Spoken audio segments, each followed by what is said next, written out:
Assalamualaikum warahmatullahi wabarakatuh.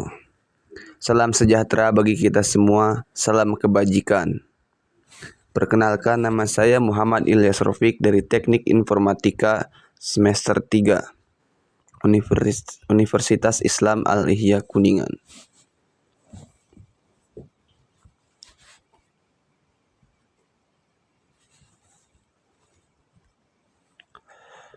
Di video ini saya akan menjelaskan bagaimana pemahaman saya tentang model OSI dan model TCP dan IP.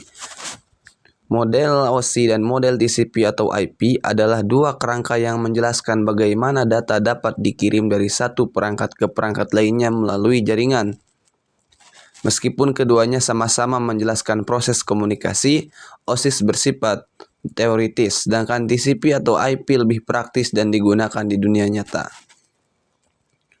Pemahaman tentang model OSI terdiri dari 7 lapisan, dan setiap lapisan memiliki fungsi tersendiri dalam proses pengiriman data. Menurut pemahaman saya, yang pertama, physical layer mengatur pengiriman bit secara fisik melalui kabel atau gelombang radio ini, seperti pondasi tempat sinyal dikirim. Data link layer menangani frame dan memastikan data yang dikirim di jaringan lokal tidak mengalami error. Di sini MAC berperan. Network layer bertugas menentukan arah atau jalur terbaik untuk paket data menggunakan IP address, mirip seperti GPS bagi data. Lalu transfer layer memastikan data dikirim dengan benar, berurut dan lengkap, terutama melalui TCP. Kalau ingin cepat tanpa banyak pemeriksaan, digunakan UDP. Lalu session layer mengatur sesi komunikasi sehingga aplikasi dapat saling berkomunikasi dengan stabil. Lalu presentation layer mengubah format data agar bisa dipahami oleh kedua sistem, termasuk enskripsi dan kompresi. Terakhir, application layer menjadi tempat aplikasi seperti browser, email, atau FTP berinteraksi dengan jaringan.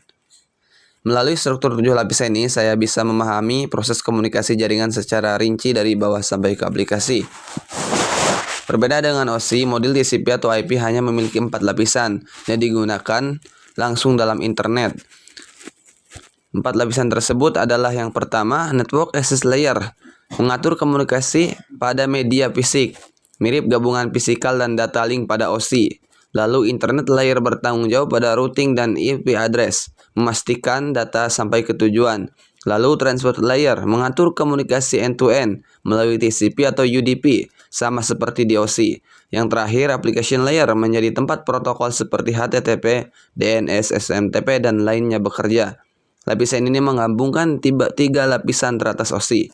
Dari sini saya belajar bahwa TCP/IP lebih sederhana dan benar-benar bisa dipakai dalam jaringan modern, sedangkan OSI lebih cocok untuk pembelajaran konsep. Kesimpulannya, menurut pemahaman saya sebagai mahasiswa, model OSI memberikan gambaran detail tentang bagaimana komunikasi data dibagi dalam 7 langkah, sedangkan TCP/IP lebih digunakan secara nyata dalam jaringan internet. Keduanya saling melengkapi. OSI untuk memahami konsep, TCP/IP untuk mengetahui implementasi. Dengan memahami kedua model ini, saya lebih mudah mengerti cara kerja jaringan dan bagaimana data berpindah dari satu perangkat ke perangkat lainnya.